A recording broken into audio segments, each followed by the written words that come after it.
Dr. Tony Daher. He and his partner, Dr. Lincoln Cleveland, are emergency room physicians from New York University Hospital downtown.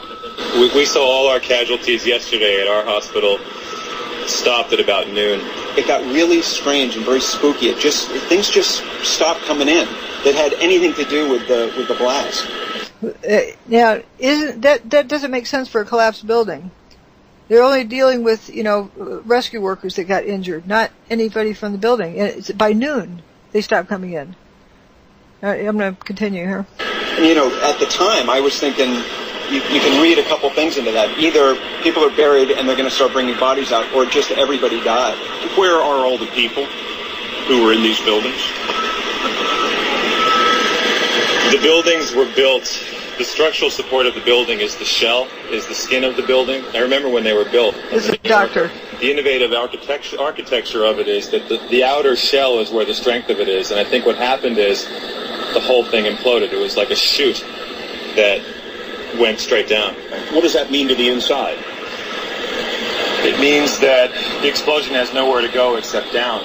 I think another building collapses, there's toppling, pieces fall off, there's a diffusion of the energy, and in this collapse, the energy all went straight down. And I think that, tragically, anybody in that chute did not survive. I mean, it probably had the force of close to a nuclear blast.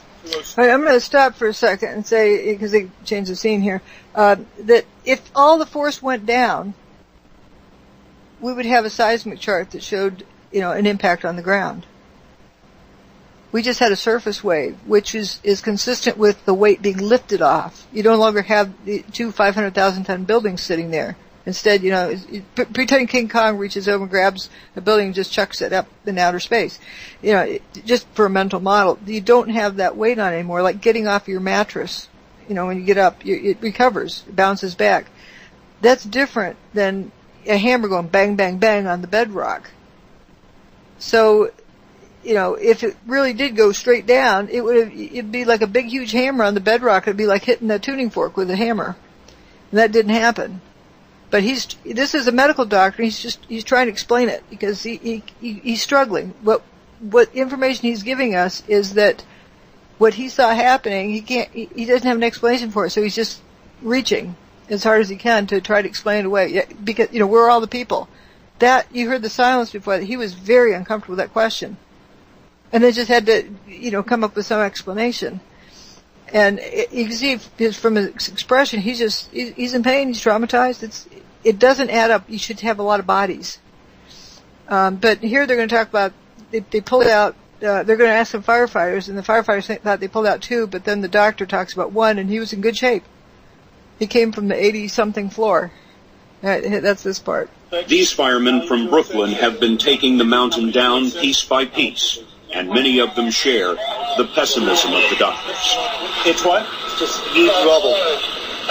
Do you see anything of the victims, of the people who were in the building? Yeah, 110 stories on top of everybody over there. It's just tough to say. 110 stories on top of everybody. That's what the 2 buildings were. We got a shot yesterday, we got a turner that was on top of the tower. It's at ground level. And yet there are no people to be seen. They pulled out a couple of Port Authority cops alive. Right, last night? Last night, this morning. Supposedly they were like on the 80th floor from what we heard. But that's it so far. I was here when they extricated the police officer at 8 o'clock this morning, who was in very good shape, actually, amazingly enough. I think right now it's just going to be a very slow process of digging through rubble. Doctor, it seems to me that it must be very frustrating to be a physician and to have really so few patients to treat here.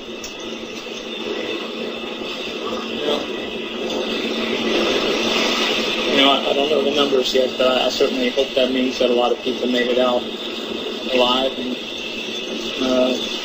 obviously it's horrific and incredible tragedy for those people who lost their lives. What do you make of this?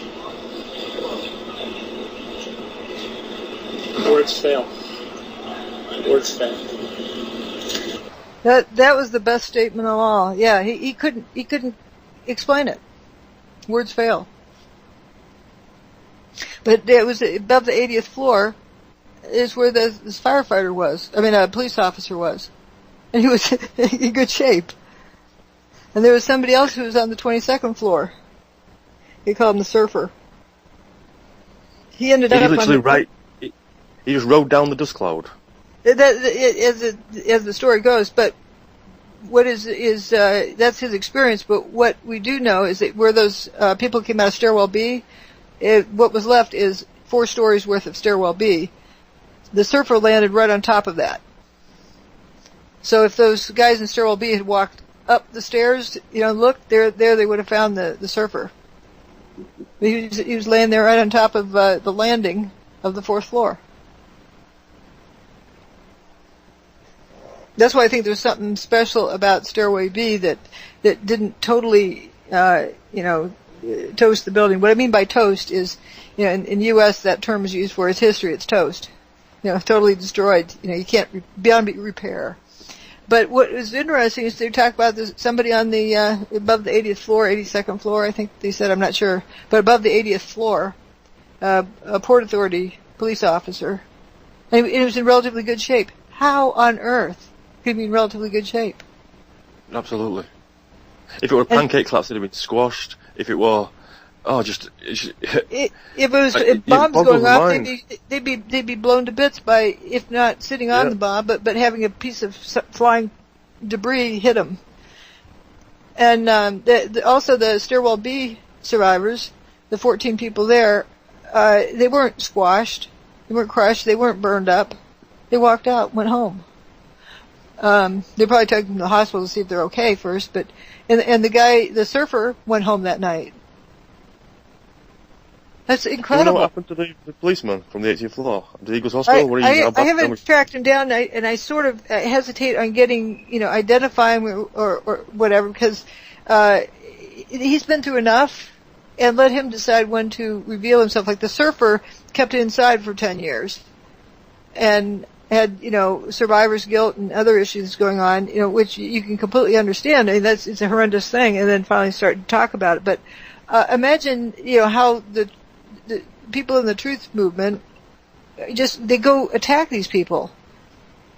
Okay, I'm going to divert a little bit, talk about Sandy Hook, calling up families who've lost, family members, calling them up, and how would you feel if you'd lost a child and then somebody say, "You're lying, you didn't have a child"? Unless you're absolutely sure, why do that to somebody? Or tell us about your story, tell us about your, leave these people alone. They didn't choose to be there. They didn't choose for that to happen to them. And so, I have a lot of respect for these survivors and the victims, and, let them, control their life. That was definitely an out of control situation. That's horrible. Like, another one is Patricia Androvic, and she's been, was, gone after by truthers and refused to talk to anybody else. But she has an interesting story. Buildings blowing up, her cars are blowing up as she's running down the street. She talks about her hair being on fire. And then her coat, she couldn't see where she was going because the dust went up and blocked out all the sunlight. But then her coat lit up, and it seemed to be, she described being on fire. But she never described any burns. And her coat was not, a human flashlight. She was a human torch. Her shoelaces caught on fire. Well, what she describes catching on fire. But she didn't talk about suffering from any burns. She didn't talk about being hit by anything, wasn't hit in the head by anything. And that was right. You want to talk about the dust and maybe the dust roll out? So yeah, it's a. Let's see if we have that on the AHA page. Let's see. I don't know if I have the dust roll out there or not. Fuzzy buzz, rolled up carpets. Because the dust didn't just roll out in like I don't think I have it. I don't think I have it specified that way here. But yeah, it rolls out and then it goes up. Now, there's a couple of just superficially identifying that without getting into the fine details what it appears to be. Think of this: you have a handful of gravel and you're going to throw it. It goes a certain distance. Now, if you have the same amount of mass in your hand as flour and try to throw it, it's not going to go very far because the fine pieces have a lot more surface area, which would cause resistance. And so, gravel flies further for the same amount of mass than, fine pulverized, dustified flour. Now, what happens if you throw that gravel and it turns into dust like flour midway on its journey of throwing it? It's not going to fly as far as it otherwise would because it's now has more wind resistance. And then, he said the dust cloud looks like it rolls out a certain distance and quits rolling out and then goes up. And this video by Bob and Bree, you might want to add that in later. I'm not going to look it up now. But it rolls out and doesn't quite touch their window. It's beautiful. They close the window and they're filming right out the window. Oh yeah. When they're filming, here's the tower starting to come apart and it just sounds like a big waterfall.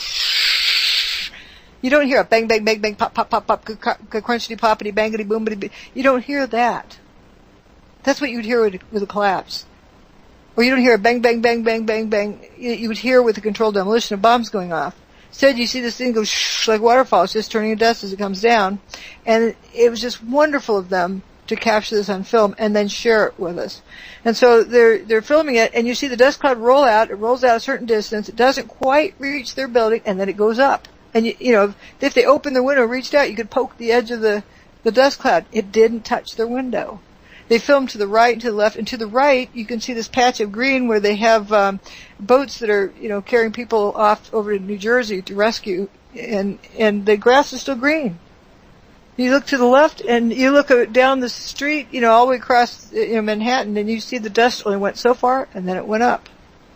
So it ran out of momentum because it was continuing to break down into smaller pieces as it was traveling. Yeah, you can see that there's some kind of a process going on. The simplest way to look at it is it went finer and finer and finer. Why it goes up, that's another issue.